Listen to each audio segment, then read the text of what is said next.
everyone. This is Boomer Life Lessons and Stories, and I think this is episode number 23. Wow, we're kind of moving on. Now, I'd like to say something about that. I've recorded probably the 20 some odd, 23 videos, 24 videos in the last week or so, mostly on the weekend, some at weeknight. And so you may be seeing things that are going on or happening that I'm still saying is probably in the future in the early videos, but now it's actually occurred. So just bear with me. We'll get it all figured out, and we'll try to make these videos so that they're evergreen and we're not dependent upon any type of specific date or timestamp. I just want these videos to be informative and helpful to you. Today's lesson is going to be about another quote. Nothing is easy. Now, if you want to hear the rest of the quote, stay with me because I'd like to just give you a friendly reminder. Please like, share, and subscribe. That helps me with the YouTube algorithm, and it'll enable me to go forward and continue producing these videos. Actually, the boss lady does, my Miss Boomer, my wife, and we'll hopefully say something of value to you out there in YouTube land that is helpful to you. One of the other things I'd like to say about Miss Boomer, she works a lot behind the scenes, and she's very helpful. She keeps me on par and on focus and on my game so that we can move things along for you. There was a question in the comment section several videos back. I think it was probably video 5, but we got it today, yesterday, and we're now on video 23. So this is the one that you'll hear me respond to that comment. And I guess because I'm very far ahead in terms of the episodes that we're producing. But the comment was, or the question was, will we ever get to see Miss Boomer? And let me tell you, Miss Boomer, and this is how I answered the comment. Miss Boomer is the puppet master. She's pulling all the strings here, right? Miss Boomer can do anything she wants to do. So I'm just going to leave it up to her. If she wants to make a guest appearance, she can do that. If she wants to show how she pulls the strings, she can do that as well. So I'll leave it at that, and we'll move on. But many thanks to my wife. She not only helps me with these videos, but in my all videos as well. I couldn't keep up with all the work that we're having to do given this new environment that we're in, and hopefully all of you out there in YouTube land are doing well and doing the right thing, practicing good, safe social distancing, but still, knowing that, life goes on, we're trying to do the normal things in a very stressing environment. So my hat's off to all of you, and you're always on my mind with respect to this new environment we find ourselves in. So what's the rest of the quote? Thomas Fuller, he was an English historian. He lived from 1608 to 1661. And he said something that is quite insightful and maybe more so revealing. He said, "Nothing is easy to the unwilling." To the unwilling. Now you stop and think about that. If you see a go-getter, you just kind of wind those go-getters up and send them off in the direction they need to go, and boom, they're gone, and they're doing the work, and they're making things happen.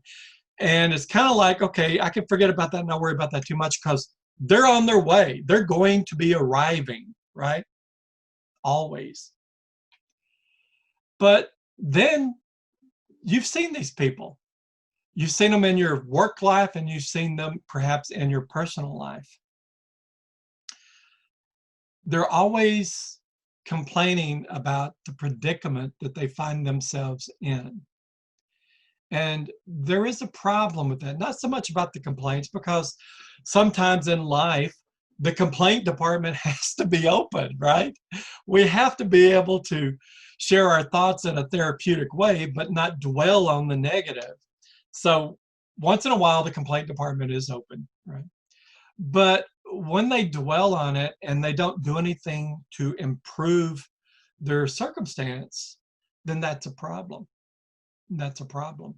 Um, you know, we try to help people. We really do in our personal life. Uh, you know, we do it by reaching out to them. They need help. If we know of a need, we'll try to help fill that need. But there were instances in our past where, as we began to provide help to individuals, they began to expect it.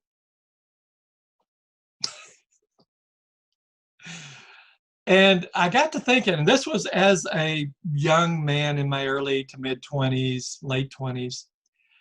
I got to the point where I realized, you know, the light comes on.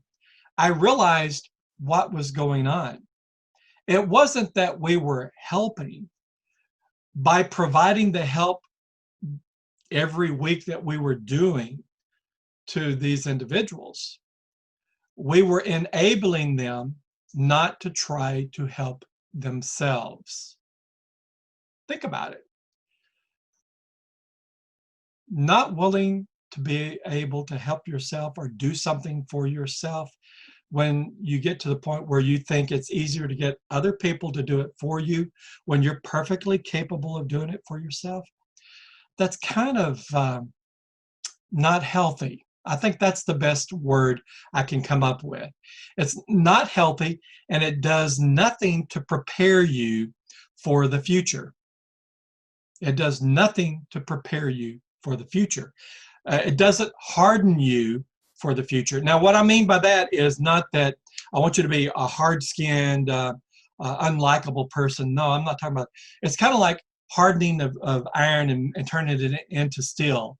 You heat it up red hot, and some people say you have to orient it to the North and South Pole, and then you quench it in oil or some other fluid to cool it quickly, and the crystalline structure in the iron stands up and makes it very, very, very hard, right? So then you can make it into knives and cutting edges and things like that that will hold the sharpness to their edge for a very, very long time, simply because it's very hard. It's harder than the other things that they're going to come in to meet, as in a cutting action with knives. So when you prevent somebody from helping themselves, you're not allowing them to become hardened so that that edge is sharp, and any situation in the future that they meet, they're able to cut through that situation to their best advantage, to the best advantage for them and their family, and achieve something or improve something or add value to the family or to the business. But you see, when we do things for people day in and day out, we sometimes do it out of love, we sometimes do it out of friendship, sometimes we do it just out of a charitable heart. But we have to be discerning in how we help, right? Because if the help we're providing is preventing somebody from growing, then we're not helping, we're doing them a tremendous disservice that will ripple through time into the future. And if it ripples through time into the future, that means that the problems that they have today are going to propagate into the future without cessation. They'll be unending. And I think that's what Thomas Fuller meant when he said, nothing is easy to the unwilling. If you're unwilling to help yourself and you expect other people to help you, then two things are going to happen. The first thing is things will never really get better. It'll be chronic and reoccurring, right? And if you never try to improve your own situation, you're not going to grow, and therefore you'll not be prepared to meet change when it happens. And we did a previous episode about, you know, Heraclitus's comment, the only constant is change, right? Because life changes and we have to adapt and adopt new behaviors and new ways of doing things in order to survive going forward or to improve ourselves, our career, our family, and so forth. So I'm thinking that my addendum to what Thomas Fuller said is simply this: invest in your future by the actions you take today. Invest in your future by the actions you take today. The best investment that you can make in your life is to learn how to do things for yourself and then take action on it and do it. Now, that's not to say that at some point in your life or in my life, we haven't been in a situation where we needed the advice of a friend or the help or what have you. Things do occur sometimes that are so overwhelming.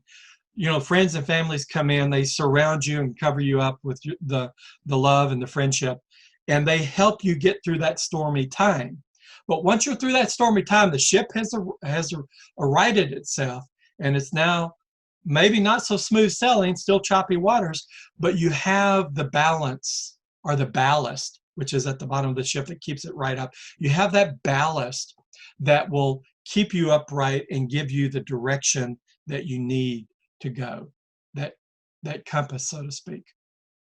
So I think that perhaps the real message here is what Thomas Fuller had to say: nothing is easy to the unwilling. It was a great insight. He realized that those that are not willing to help themselves, everything is going to be difficult. Everything is going to be difficult. You know, I can always think back in my life to my college career, and the more I applied myself in a course, the easier it got. It didn't make it easy overall. It was still difficult, but the easier it got for me, the easier to bear and to move forward. But if I did nothing, it was so overwhelming, I got lost and I didn't know where to start, right? So if you're unwilling to stand up and make a plan and move forward in the execution of that plan to help yourself, and it may be with a little help from others, then if you're not willing to do that, everything in your life, every circumstance that you encounter, every opportunity that presents itself that might be about something good is going to be too overwhelming to even contemplate about starting. Do you really want to be that person? I don't. I want to be the person that takes control and, as much as I can, execute to a plan, knowing that happenstance happens, and when it does, make modifications to the plan to overcome those consequences, that unintended consequences that occurred, and move forward in my life adding value. When I make mistakes, and I will confess I've made a lot of mistakes in my personal life, and I made a few in my professional life, but I'm trying to do better, as we all should, by going forward, recognizing the obligation is on me to do better going forward, just as the obligation for you to do better is on you. And I hope this is taken in a positive light, because what I'm telling you is a life lesson that I've learned and perhaps maybe have had to relearn on occasion, that I'm in control of what I do and what I say and what I think. And if I'm unwilling to do the right thing and help myself and help the family, then I'm the one that's responsible. Nobody else is. So don't be like those individuals going forward where you let others always do something for you. Take responsibility, do it for yourself, and then reach out, and as you have the opportunity, help those that need the help. But once you've given that help, stand back and let them also help themselves. And with that, my friends, I would like to say, please remember to like, share, and subscribe. And I think that's about it. You take care, and know this: you're always on my mind. Be careful out there.